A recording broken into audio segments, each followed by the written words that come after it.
Hello everyone, Lyn here, welcoming you to Priviso Live episode 31, your source for information security, risk and ICT legislation.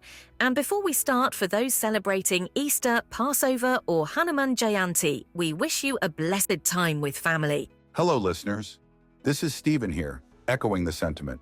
Today we're unpacking the CVE system, what it is, how it keeps our digital world safe, and why it's facing some serious risks right now. Lyn, ready to break it down? Absolutely, Stephen. CVE stands for Common Vulnerabilities and Exposures, and it's like the internet's early warning system for software flaws. Let's dive into what makes it tick and why it's so critical. So Lyn, let's start with the basics. Imagine you're using an app, and there's a hidden flaw that hackers could exploit to steal your data. That flaw is called a vulnerability, and the CVE system is how we name and track it globally. It's run by MITRE, a nonprofit organization, under a contract with the U.S. Department of Homeland Security. Think of CVE as a universal ID card for vulnerabilities. Exactly.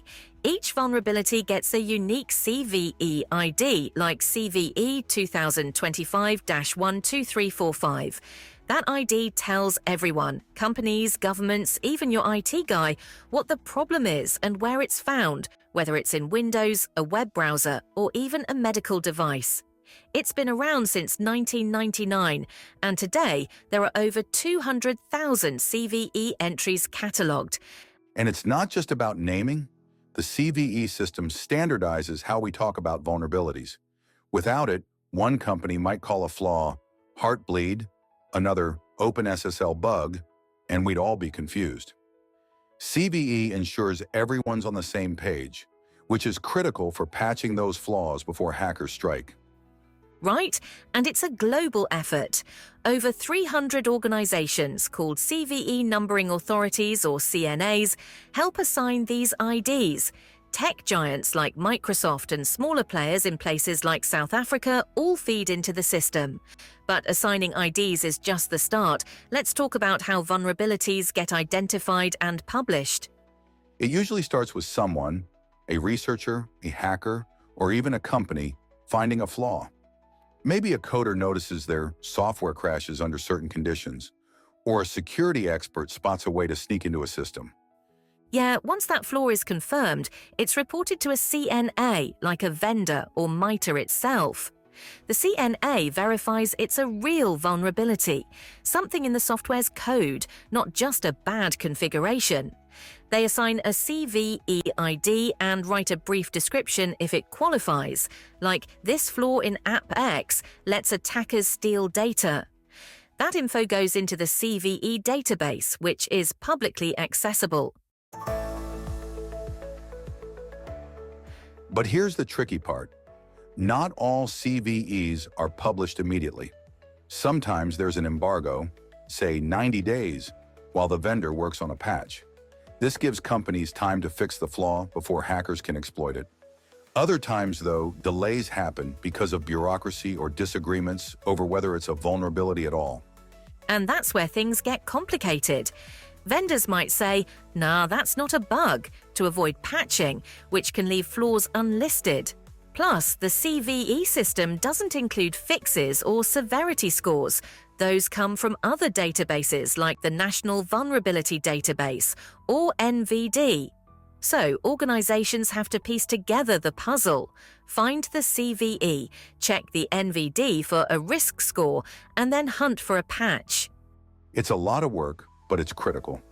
In places like South Africa, where cyber attacks such as the recent Cell C data breach are common, CVE helps its teams prioritize which flaws to fix first. Without it, you're flying blind, and hackers love that. However, Lyn, the system itself is in trouble right now. Let's get into why. Big trouble, Stephen. Just this week, April 2025, there's buzz on platforms like X that the CVE program might shut down. Why? The Department of Homeland Security hasn't renewed MITRE's contract to run the system. If that falls through, the whole operation could grind to a halt, and that's a global problem. Wow, that's huge. CVE is the backbone of vulnerability management. About 92% of critical systems rely on CVE IDs for patching. If it stops, tools like vulnerability scanners could become useless. Imagine trying to fix a car without knowing what's broken. That's what we're facing. And it's not just funding. The system's already strained. There are delays in publishing CVEs, sometimes weeks or years if they're embargoed. Plus, vendors can block vulnerabilities from getting IDs if they don't want to deal with them, which leaves gaps. In South Africa, where it has been reported that 47% of organizations face multiple cyber attacks a year, those gaps could be catastrophic. There's also the issue of what CVE doesn't cover. It focuses on code flaws, not things like phishing or misconfigured servers, which are big risks everywhere.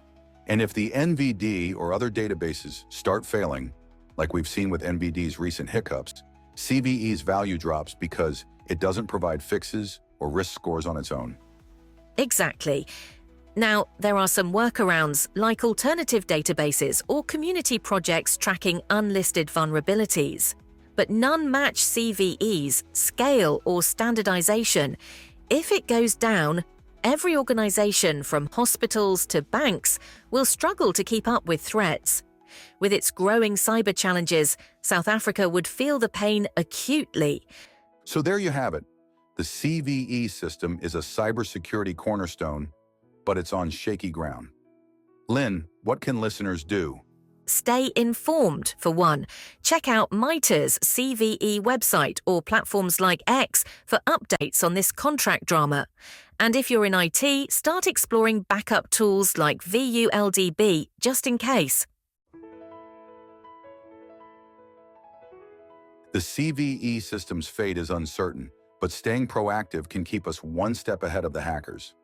That's it from us for this episode. If you enjoy what we do, please recommend us to others. Word of mouth is a strong driver of podcast growth. If you want to hear more of the same, don't forget to subscribe or like our channel to receive future episodes. You can find us on all major podcast channels, including Apple, Samsung, Spotify, iHeartRadio, and YouTube. As always, this is sponsored by Priviso Consulting, your partner when trust matters. Until next time, stay safe.